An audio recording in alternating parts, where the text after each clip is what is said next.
नमस्ते दोस्तों, own stacks में आपका स्वागत है, जहां हम आपके बिजनेस के हर फाइनेंस सवाल का आसान जवाब लाते हैं। आज हम बात करेंगे सोल प्रोप्राइटरशिप, पीवीटी एलटीडी और एलएलपी। कौन सा बिजनेस स्ट्रक्चर आपके लिए सही है? ये सिर्फ रजिस्ट्रेशन नहीं, बल्कि आपके सपनों की नींव है।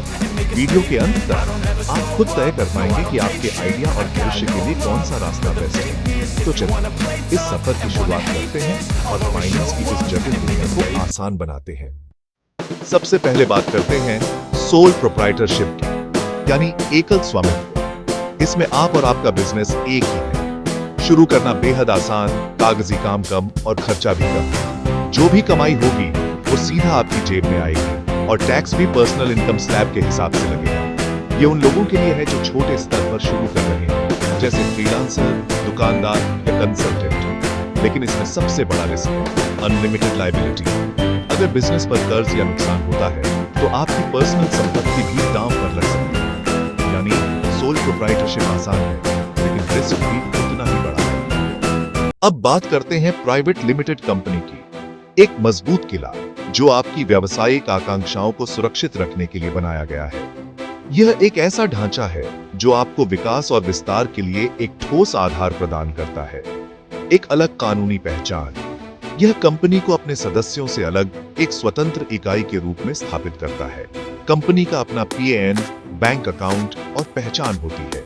यह इसे वित्तीय लेन देन करने और कानूनी रूप से अनुबंधों में प्रवेश करने की अनुमति देता है। मालिक और कंपनी अलग अलग माने जाते हैं।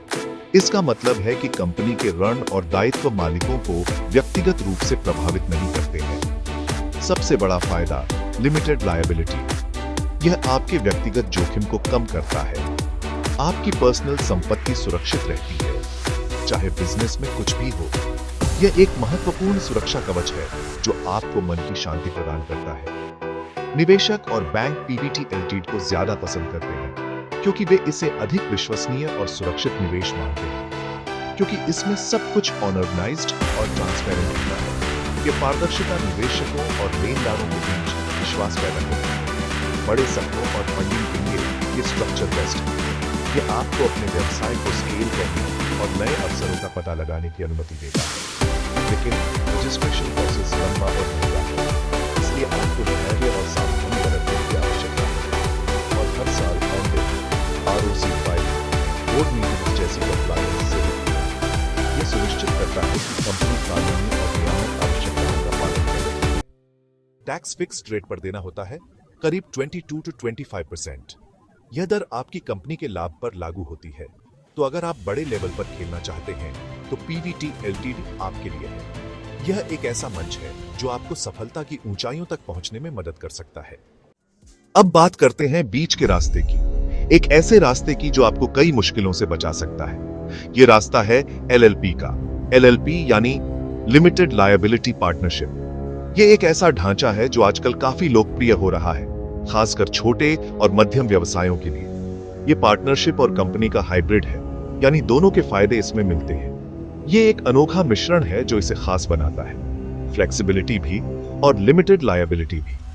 इसका मतलब है कि आपको काम करने की आजादी भी मिलती है और आपकी देनदारी भी सीमित रहती है। एलएलपी में बिजनेस की अलग कानूनी पहचान होती है जो इसे एक स्वतंत्र इकाई बनाती है और आपकी पर्सनल संपत्ति सुरक्षित रहती है। व्यवसाय में होने वाले नुकसान आपकी निजी संपत्ति को प्रभावित नहीं करते। ये उन प्रोफेशनल्स के लिए बेस्ट है जो मिलकर काम करना चाहते हैं और एक दूसरे के साथ अपनी विशेषज्ञता साझा करना चाहते हैं, जैसे डॉक्टर्स, वकील, कंसल्टेंट्स।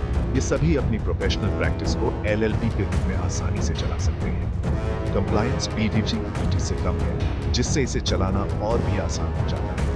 ऑडिट तभी जब टर्नओवर लिमिट से ऊपर जाए।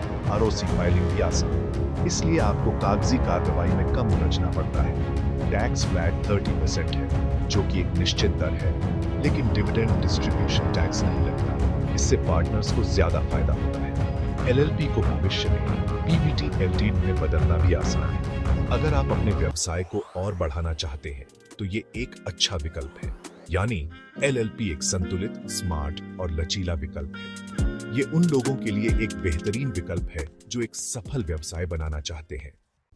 अब करते हैं तीनों स्ट्रक्चर की सीधी तुलना, ताकि आपके लिए फैसला लेना और भी आसान हो जाए।